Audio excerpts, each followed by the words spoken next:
Welcome to discover movies. दोस्तों आज की मूवी जो हम एक्सप्लेन करने वाले हैं उसका नाम है एक्वामैन, जो कि 2019 में रिलीज़ हुई थी। काफ़ी बेहतरीन मूवी है। चलिए मूवी की शुरुआत करते हैं। मूवी की शुरुआत में हमें एक लाइट हाउस दिखाया जाता है जहाँ पर एक आदमी काम कर रहा था और इस आदमी का नाम दोस्तों थॉमस होता है। तभी एक बहुत ही तेज़ तूफान वहाँ पर आता है और उससे आदमी को वहाँ पे समुंदर के किनारे एक लड़की मिलती है और ये लड़की क्वीन ऑफ एटलांटिस होती है। इसका नाम एटलांटा होता है। थॉमस उस लड़की को लेके अपने घर पे आता है और उसे काफ़ी चोट लगी होती है तो वो उसकी मरहम पट्टी कर देता है।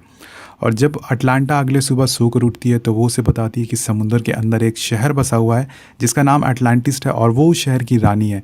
वो बताती है कि उसके पीछे कुछ गुंडे पड़े थे इसलिए वो भाग रही थी और उसे ये चोट लगी है। उसके बाद वो दोनों एक दूसरे के साथ काफ़ी टाइम स्पेंड करते हैं और धीरे धीरे करके उनको एक दूसरे से प्यार हो जाता है और वो शादी कर लेते हैं और उनका एक बेटा पैदा होता है जिसका नाम होता है आर्थर।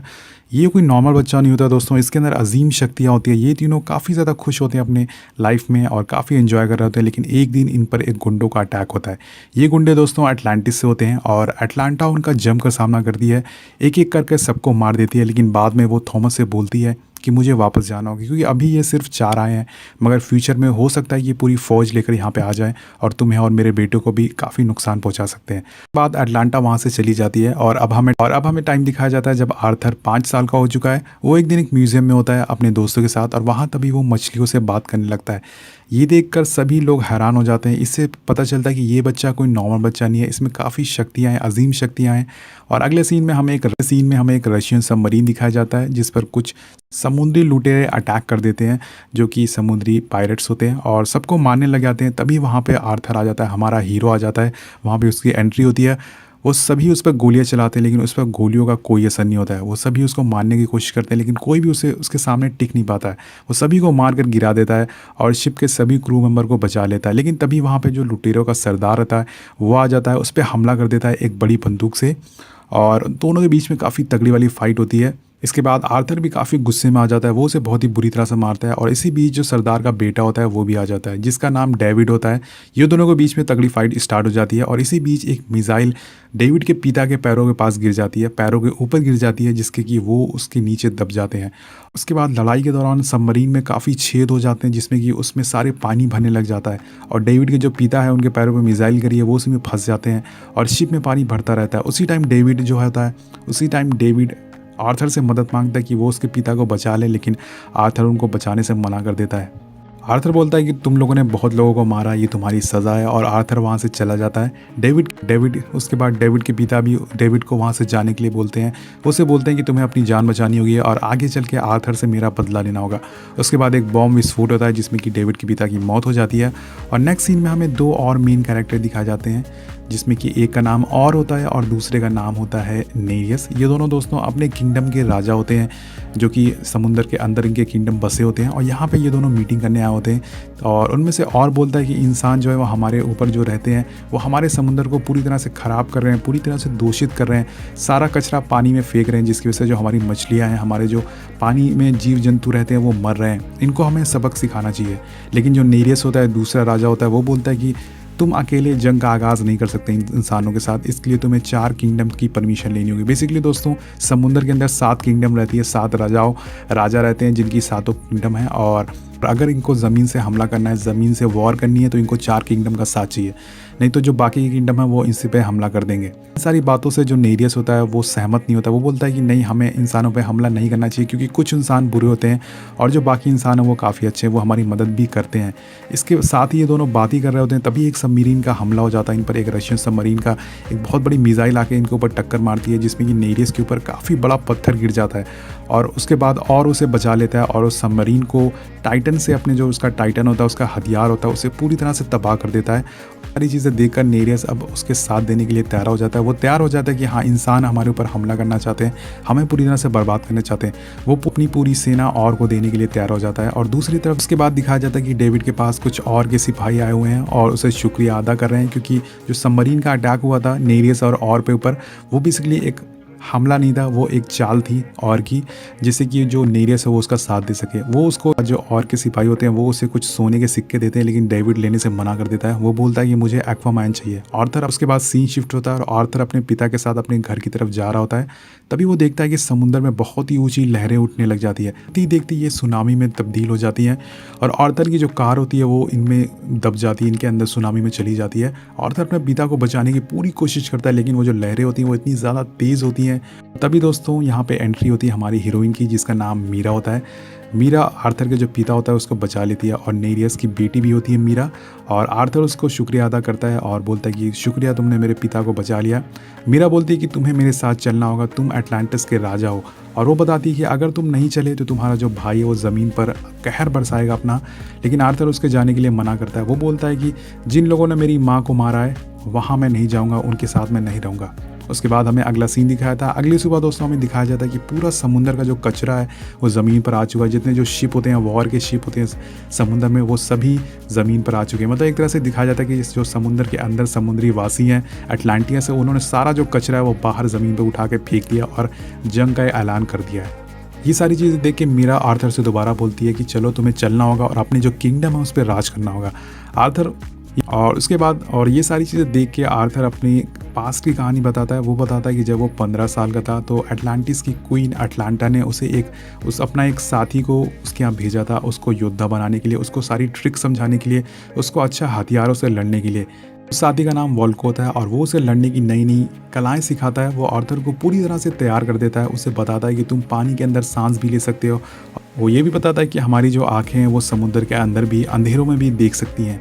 और अब प्रेजेंट का सीन दिखाया जाता है जहाँ पे मीरा आर्थर को लेकर अटलांटिस पहुँच चुकी है और हमें इनकी दुनिया दिखाई जाती है, अटलांटिस की दुनिया दिखाई जाती है। ये हमें अटलांटिस की दुनिया दिखाई जाती है जो कि बहुत ही ज़्यादा खूबसूरत होती है। पानी के अंदर पूरा बसा हुआ एक शहर होता है। उसके बाद मीरा आर्थर को लेके एक पुराने शिप में जाती है और वहाँ वॉल्को से मिलवाती है आर्थर। और वहाँ पे आर्थर वॉल्को से पूछता है कि बाकी सब पानी में सांस क्यों नहीं ले सकते। वॉल्को से बताता है कि ये बस शाही खून में ऐसी ताकत होती है जिससे कि वो समुंदर और पानी में दोनों जगह सांस ले सके। और उसके बाद उसको बताता है कि यहाँ एक महायुद्ध होने वाला है। तुम्हारा भाई ने अगर 4 किंगडम को एक साथ कर लिया तो वो पूरी दुनिया में तबाह कर देगा, तबाही ले आएगा, अपने कहर बरसा देगा पूरी दुनिया में। और इसे रोक सकते हो तुम, और इसे रोकने के लिए तुम्हें चाहिए टाइटन। वो उसे टाइटन दिखाता है, टाइटन का एक नक्शा दिखाता है। वो बोलता है कि ये टाइटन, आर्थर से बोलता है कि ऐसा टाइटन तो मेरे पास भी है, मेरी माँ ने मुझे दिया था। लेकिन वॉल्को से बताता है कि ये कोई मामूली टाइटन नहीं है, उसे पूरे समुंदर को अपने बस में किया जा सकता है। ये टाइटन जिसके पास भी होगा वो अटलांटिस का राजा होगा। और आज से हज़ारों साल पहले एक राजा हुआ करता था जिसका नाम एटलन था। वो अटलांटिस का पहला राजा था और एक उसके पास जो टाइटन था वो बना था पोसाइडन के लोहे से और उसमें अजीम शक्तियाँ थी। उसे समुंदर की कोई भी चीज़ कंट्रोल कर सकते थे, सारे जो समुंदर के जीव हैं उनको अपने बस में कर सकते थे और बहुत ही ज़्यादा ताकत थी उस टाइटन में। और एक दिन उस राजा के एक्सपेरिमेंट ने पूरे शहर को तबाह कर दिया, जिससे कि पूरा शहर पानी में दब गया, पूरा समुंदर में समा गया पूरा शहर। और उसके बाद धीरे धीरे करके हम सभी ने पानी में सांस लेना सीख लिया और यहाँ डेवलप हो पाया। और वो इसे एक बॉक्स दिखाता है जिसमें कि टाइटन को पाने का रास्ता होता है। लेकिन तभी वहाँ पे सोल्जर आ जाते हैं और के सोल्जर आ जाते हैं और उन सभी पे अटैक कर देते हैं। एक काफ़ी घमासान फाइट होती है। आर्थर उनका जमकर सामना करता है, लेकिन लास्ट में वो जो सोल्जर होते हैं वो आर्थर को पकड़ लेते हैं और बंदी बना लेते हैं और के सामने पेश करते हैं। और वो उसके बाद और उसे बोलता है कि तुम मेरे सिपाही से हार गए, मुझसे क्या लड़ोगे। तो और से बोलता है कि मेरी हाथे खोल, मेरी हाथी की जो जंजीरें हैं वो खोल के देख, फिर मैं बताता हूँ कि मैं कौन हूँ और कौन जीतेगा इस युद्ध में। उसकी बात जो होता है और मान जाता है और उसकी जंजीरें खुलवा देता है। फिर दोनों के बीच में एक काफ़ी तगड़ी वाली फाइट होती है। ये बेसिकली एक चैम्पियनशिप बोल सकते हैं कि जो जीतेगा वो अटलांटिस का राजा होगा। लेकिन दोस्तों जो आर्थर का भाई होता है और वो समुद्र में हमेशा से रहा होता है, इस वजह से वो काफ़ी ज़्यादा ताकतवर होता है समुद्र के अंदर और वो बोल सकते हैं कि आर्थर पे भारी पड़ने लग जाता है। ये देख कर दोस्तों उसके बाद आर्थर को हारता देखकर मीरा उसकी मदद के लिए आती है। वहाँ पे वो एक मिसाइल मारती है जिससे कि मतलब जो और होता है वो दूर जाके गिरता है और वहाँ से वो आर्थर को लेके निकल जाती है। पहुँच जाते हैं जहाँ पर टाइटन का हथियार बना था, वो राजा का हथियार बना था। और वहाँ पर मीरा उस बॉक्स को एक मशीन में लगाती है। वहाँ एक किंग की छवि निकल के आती है, एक लाइटिंग निकल के आती है। वो बताता है कि मेरी वजह से पूरी दुनिया मेरी तबाह हो गई थी, इसलिए मैं यहाँ पे आ गया अपने आप को सज़ा देने के लिए। और वो उसे आगे का रास्ता भी बताता है जो कि इटली में होता है। और वहाँ दूसरी तरफ हमें दिखाया जाता है कि जो तीसरी किंगडम है और हमें दूसरी तरफ दिखाया जाता है जो और होता है वो तीसरी किंगडम के पास जाता है उनकी मदद लेने के लिए, ताकि वो ज़मीन पर अटैक कर सके। लेकिन जो वहाँ उनका जो बादशाह होता है, उनका जो राजा होता है, वो उसे मना कर देता है, कहता है मैं तुम्हारा साथ नहीं दूंगा। इसकी वजह से और काफ़ी ज़्यादा गुस्सा हो जाता है और उसका वहीं मर्डर कर देता है, उसका कत्ल कर देता है। अब दोस्तों जो किंगडम का जो राजा है वो नहीं रहा, तो उसकी बेटी उसका साथ देने के लिए तैयार हो जाती है। में कुछ लोग डेविड के पास आते हैं और उनको एक हथियार देते हैं। ये हथियार एटलांटिस का हथियार होता है और डेविड उस हथियार को पूरी तरह से अपग्रेड कर देता है, पूरी तरह से मॉडिफाई कर देता है, अपनी तरह से पूरी तरह से बना देता है उसे। और उसके बाद हमें इस मूवी का सबसे बेहतरीन फाइट सीन दिखाया जाता है दोस्तों, जहाँ पर आर्थर और डेविड के बीच में काफ़ी तगड़ी वाली फाइट होती है। और अब डेविड के पास एक एटलांटिस हथियार है, तो वो आर्थर पर काफ़ी भारी भी पड़ता है, लेकिन आर्थर जो होता है वो भी कम नहीं है, वो उसको लास्ट में हरा देता है। अब उसके बाद दोनों वहाँ से ट्राइटन का हथियार हासिल करने के लिए निकल जाते हैं और रास्ते में उनको एक अजीब क्रिएचर उन पर हमला कर देता है। उन्हें पता चलता है कि ये क्रिएचर किंगडम ऑफ ट्रेंच के लोग हैं, जो कि समुंदर के बहुत ही ज़्यादा नीचे रहते हैं और रोशनी ये झेल नहीं सकते हैं। तो वो अपने साथ कुछ लाइटिंग ले लेता है, जिसकी वजह से वो वहाँ से उनसे भाग सके। वो संख्या में दोस्तों बहुत ही ज़्यादा होते हैं, इस वजह से उनसे लड़ पाना काफ़ी मुश्किल होता है आर्थर के लिए। तो सही यही होता है कि वहाँ से उनको अपनी जान बचा के वहाँ वो भाग सकें, और वो काफ़ी खतरनाक भी होते हैं। जब वो समुद्र में उनसे बच के भाग रहे होते हैं, तो तभी वहाँ पे उनको एक पोर्टल दिखता है दोस्तों, और वहाँ से बहुत ही ज़्यादा रोशनी आ रही होती है। वो पीछे देखते हैं तो उनके पीछे सारे क्रिएचर पड़े होते हैं, और वो सामने देखते हैं तो पोर्टल खुला होता है। तो वो डिसाइड करते हैं कि वो उस पोर्टल में जाएंगे, और अपना बचाव के लिए वो जैसे ही उस पोर्टल में एंटर करते हैं, वो एक नई दुनिया में पहुँच जाते हैं दोस्तों।